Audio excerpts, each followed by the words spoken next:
welcome back to the channel. It's me again. I thought we'd do like a cozy end of year chat because I think this will be the final video for 2025. We're heading into the 6th year of this channel. My husband is shocked that I have not been cancelled yet. He's like, it's a miracle you have not been cancelled. I said, look, first of all, I'm going to post the stuff I want to post on my channel. So I wanted to update you guys about the future of the channel, things I'm working on for the channel, and then we can have, well, maybe I can talk about what now. Let me just talk about that now because then I'll forget about it. I do that sometimes in videos. I'm like, yeah, guys, I'll tell you at the end. I forgot what I was meant to say. And then we'll talk about some hot topics in a minute. So the first thing I want to tell you guys, the merch will be launching in January, which I'm so excited about. There are a lot of you who send me DMs saying that you're going to support when it comes out. I think it just would be the best thing for me if you would support the merch launch. I'm going to tell you why.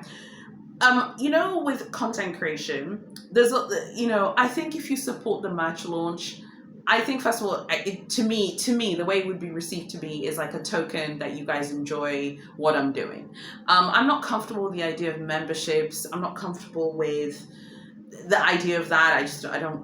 I'm not passionate or excited about it. I'm also not like super comfortable about like putting the entire like channel behind a paywall. I know some people do that. I would only pay a membership for like a political current affairs channel or whatever. But it would be wonderful to have support for initiatives and ideas, because I think if people are willing to support you and to buy something, it just shows that you believe in the person because you're willing to buy something that is important to them. And it would be wonderful to have your support for it. So the merch will definitely be launching in January, probably at the end of the month in January. I would love to have your support for it. So please just make sure that if you're going to support it, make sure that you stick around for it. It'll be really cool. I'm working on like the final details of it now, so I don't want to spoil anything. But the one thing I can tell you that you will get in the merch bundle, because it'll be a bundle basically of things. The one thing you will get in the merch bundle is you will get, obviously it's going to be physical if that makes sense, but you will get a link that I'm going to send you to a special luxury dragging episode that will only be for people who buy the merch. So the merch will be like a physical product, and then there will be a link sent to every single person who buys the merch to watch a special dragging video that I'm already currently like working on as well. So I hope you stay tuned for that. I'm very excited for this. Again, my husband was like, I'm going to be the first person to buy a bundle. I was like, okay, cool. But when we were talking about it, he was like, this is a really cool way, because in that way you don't have to do other things. You can just have this. So I really hope to have your support for it. Okay, and then the next thing, just to tell you guys about 2026 that I'm super excited about, is continuing to grow the newsletter, grow the website. I would love to have your support for that too, particularly when I go to Europe. I'll be updating the website with pictures.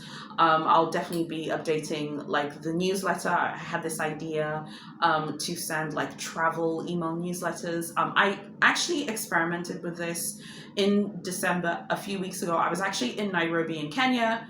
If you're in the email newsletter, you knew I went to Nairobi for a few days with my family, and you knew that if you're in the email newsletter. Now, if you aren't in the email newsletter, it's news to you that 2 weeks ago I was milling around in Nairobi with my family. So I would love to experiment more with adding travel, not necessarily travel vlogs, because I've already told you before, I just really find the vlogging format, I can't do things that I'm not passionate or excited about, and I can't do things that I wouldn't watch. I can't think of anything more stressful than getting ready to watch a video that's not time-stamped. You've noticed that I make a huge effort these days to like time-stamp my content because I want it to be like digestible for you guys to watch. I know you guys are busy.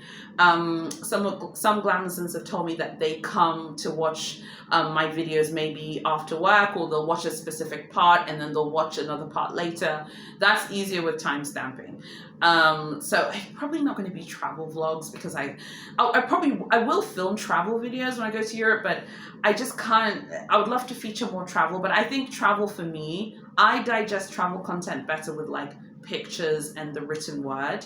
I just find it easier to digest that way. So I am experimenting with this idea of sending like a travel email to those of you on the newsletter if I am somewhere else that's not Dar es Salaam. So obviously a few weeks ago I was in Nairobi, so I sent an email to the Glamazons in the email newsletter saying notes from Nairobi. If you're in the email newsletter, let people know that you've seen it so people don't think I'm making it up.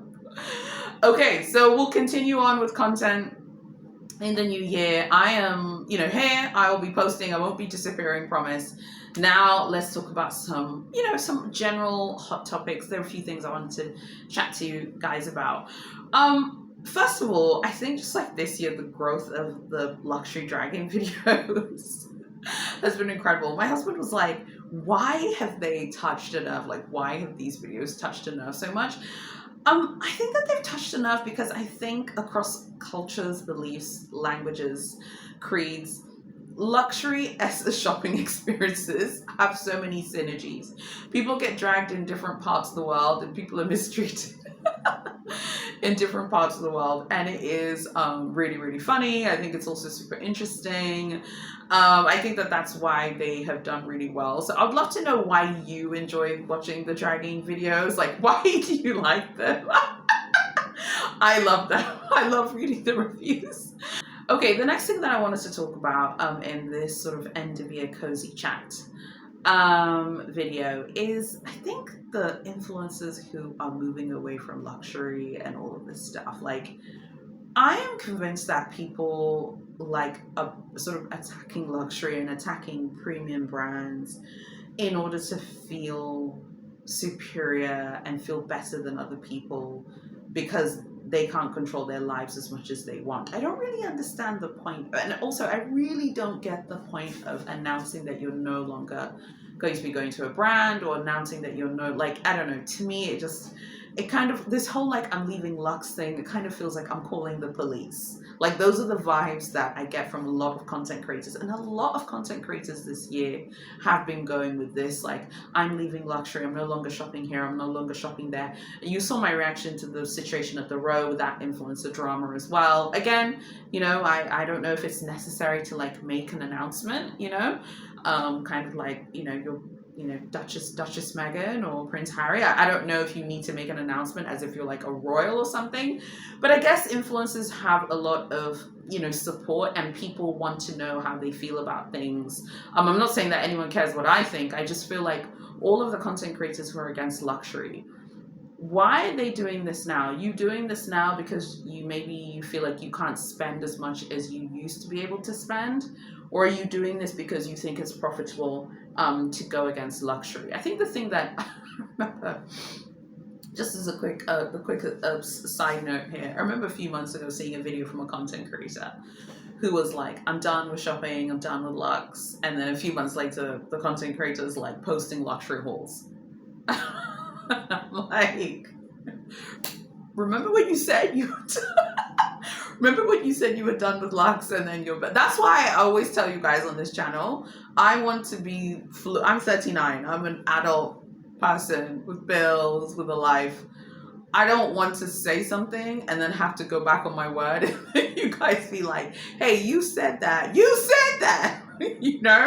I remember watching that content creator. It's not a Lux content creator per se. She posts Lux content, but not fully. Hey, I'm no longer buying anything, I'm no longer shopping. And then the content creator comes back and says, actually, yeah, I am shopping, here are all the things I'm buying. It was one of the most jarring things I'd ever seen, because I was so confused by it. Nothing against the content creator per se. I quite like the content creator, but I didn't really understand that. So I think we're seeing this shift with influencers.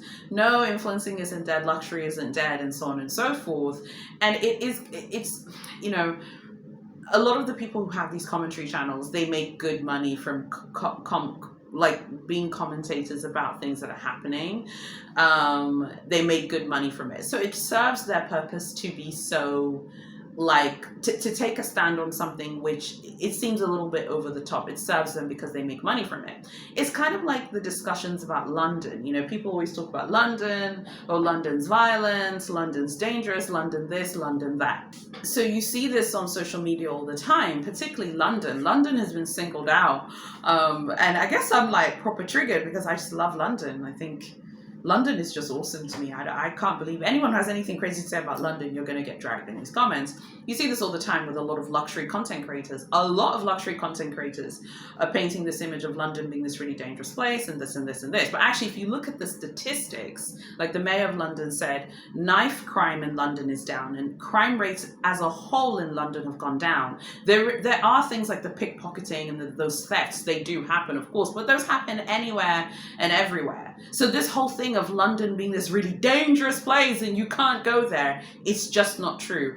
Algorithms amplify the most controversial voices and they don't amplify the things that aren't controversial. For example, this video, many people probably won't watch this video because I'm not going to, like, of course I'm going to post, periodically I will post like clicky titles so people click, but this is just going to be like end of year chat. So fewer people are going to click on it. Whereas if I'm like, I hate those titles when people write like, people have been lying to you about London. If I write, London crime is a lie, everyone's been lying to you, people are going to click on that because it taps into the biases that people have and that the algorithms amplify. And a lot of luxury content creators are kind of tapping into this, and I get it, for views. And I'm not saying that there isn't crime in London, there is crime in London.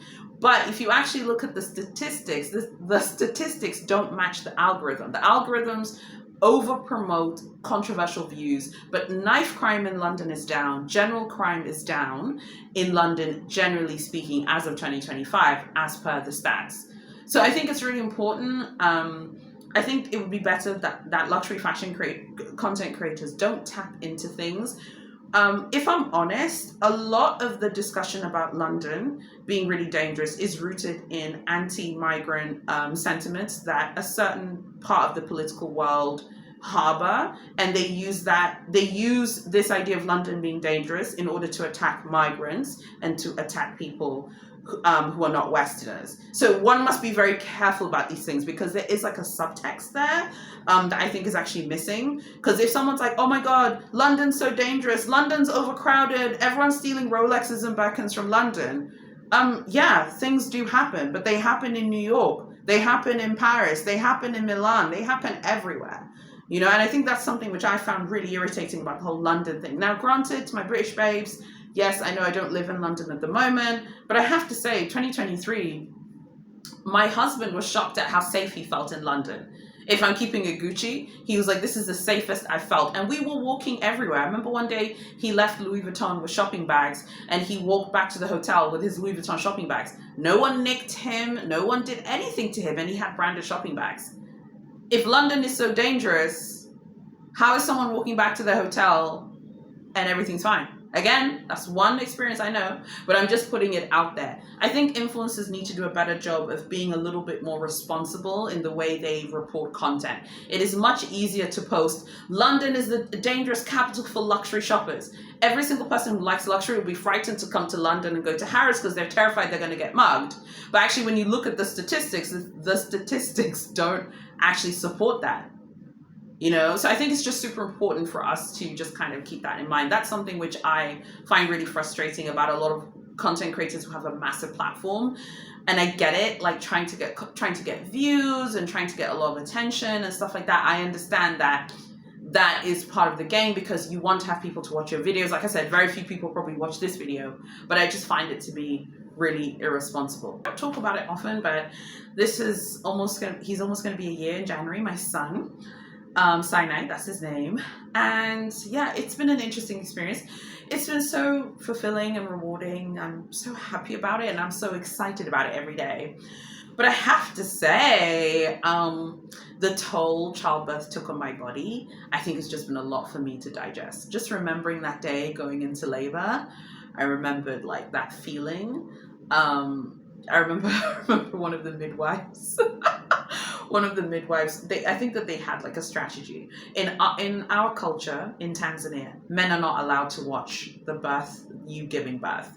So my husband wasn't in the theater room with me. It's just a cultural belief. I think a lot of people here believe it's bad luck for your husband to watch you giving birth. Honestly, if I have any more kids, he's not going to watch anything. No, the minute the water breaks, I'm like, you can leave.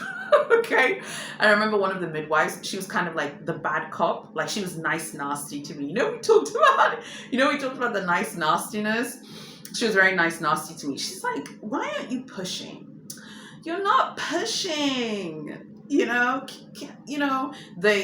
don't call it the cervix here, they call it the road. The road isn't opening. You're not pushing. I had a natural birth. And then there was like a midwife who was super friendly and nice.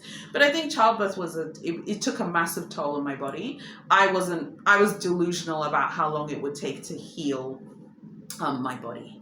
I was completely delusional. Honestly, I was living in an alternate reality. Like I was a character in the Simpsons episode. If you watch this channel, the Simpsons, one of my favorite cartoons.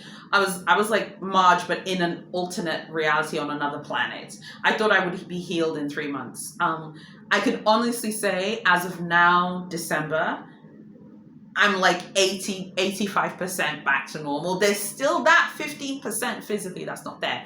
And then my son has stopped nursing on his own. He doesn't want to nurse from me anymore. And he stopped in like the beginning of this month. So now I've gained a ton of weight because he's no longer nursing and he doesn't want to. So I'm weaning like him off me now. And that has been hard for me as well. And again, I'm not saying this for sympathy, because a lot of people who post online and content creators will say things for sympathy. It's not like that. I don't like the sympathy stuff. I don't want people to tell me it'll be okay, you've given birth to a life. I know that. I want to keep it real and keep it Gucci, honey. It has been hard on my body. The toll childbirth has taken on my body has been really, really intense. It has been a massive, nothing can prepare you. If you're listening to this and you're thinking about having a baby, it's obviously the best decision you'll ever make in your life, but it will take a massive toll on your body. Just the toll it has taken on me physically has been a lot. In terms of weight gain, that has been really hard for me. I've lost a little bit of weight, but I'm just still I'm still heavier than I would want to be. So what am I going to do about it instead of having a moan and a whinge about it? Because I don't want to whinge and moan to my husband every day. So making some moves in January and February for weight loss. I have a swimming pool, so I'm swimming more. We had to get like the swimming pool like refurbished, so I couldn't swim for about like 2 weeks. It's refurbished now, so I can swim again, and doing a lot of cardio and getting back into shape and just watching what I eat, especially now that my son isn't nursing. It's been tough. It's been tough, Glamazons. It's been hard. And it really frustrates me seeing on social media the way influencers glorify childbirth and, oh, wow, it's so easy, it's so this. No one's talking about gaining a ton of weight and your belly like flapping around. Like my stomach has pretty much been okay, but I have gained so much weight, and that has just been hard for me because I just prefer being the size I would like to be after weight loss. For full disclosure, I'm just going to use UK sizes, guys, because those are the only sizes I know very well. I would like to be a UK 10 to 12. That was my original size when I met Edwin, and I'm not delusional enough to believe I could be a UK 10. That's probably not realistic anymore. But I'd like to be like a UK 10 to 12. I'd be quite happy with that. Right now, on my top half, I'm a 12 to 14, but on my bottom half, I'm much bigger than that. So I would like to be a UK 10 to 12, like full body. Again, so it's time to lose some weight. I think it's helpful to mention numbers because I think it just helps to mention these things. Honestly, I feel like I really need to lose about 35 kilos. I think that's like the weight that will need to leave. So that's going to be a huge project for me next year. I'm not going to vlog it, and honestly, I'm not really going to mention it, I think, unless I'm buying ready to wear or something like that. I have no interest in vlogging it or like filming reels and stuff about it. I just don't care. But I wanted to mention it in this end of year chat because it's something that has been on my mind, the amount of weight that I've gained. And of course, I've had a baby. I understand you will gain weight, but I think it's just been really hard for me that the weight doesn't come off. It's just much harder for it to come off. But I am nothing if not dedicated, and I'm going to make this happen. So I just wanted to talk about that as well. But motherhood has been really great so far, but it, of course, has had its challenges. I think the first 5 months of his life, honestly, the first 5 months of my son's life are a blur. They're a blur. I just remember almost being like a zombie the first 3 months, just walking around like a zombie in the house. My mom was here for 1 month to help, which was really helpful the first month of his life. And then my mom went back to her crib. I do have nannies, like full disclosure. That is why I'm able to film videos and find time for the channel, because I do have childcare providers and they have been amazing. And I couldn't do it without them. I think we need to normalize people getting help, you know. On a lot of these TikToks about nannies, I make sure to like leave my experience to sort of normalize. Particularly, I think a lot of people in the Western world feel like they don't deserve having support or help, which I think is really strange, because if you look at the history of child rearing throughout like antiquity up until very recently in terms of the Western world, because in the global South here it's completely normal for many people to pitch in to help you raise a child. But if you look at history, children have always been raised in community up until very recently. There's always been someone around who can help pick up your baby, or if you're tired and the baby's crying, there's always been someone around who can pick up the baby so you can rest and will soothe the child. So I think we need to go back to that, and I think we need to normalize having support. So full disclosure, I do have nannies, not just one, I have multiple, and it's been the best decision I ever made, and I would not do it without them, 200%. So I wanted to mention that because I think it's important. Of course, you know, this stuff isn't cheap, but I think it's worth it. One question I'm being asked a lot, you know, this year is, am I going to have any more kids? That is the number one question that I've been asked this year. The question before having Sinai: when are you gonna have kids? When are you gonna have kids? When are you gonna have kids? Okay, relax. Let's see. Then when you give birth, literally, I'm not even kidding, there were people asking me when I'm going to have my next baby when he was 8 weeks old. My baby's 8 weeks old and you are asking me when I'm having my next child. Let's see, guys. I don't know. Who knows? I don't know. It's a lot, but it's so awesome. But you know, Sinai really looks like my husband. I would love to have a baby who looks like me. I think Sinai has my eyes, but it's a lot. You know, let's see. Let's keep an open mind. You know how I am with this channel. I don't like to say yes or no because I don't know the truth, or I don't know the full story of what's going to happen in the future.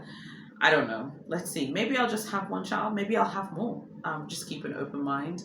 I'm not, you know, I'm 39, going to be 40 next year. It took me 6 years to have my first child. I don't know how long it would take to have another one. I'm unsure about how it works. If you have children, how many children do you have? If you don't have kids, how many children do you think is a lot?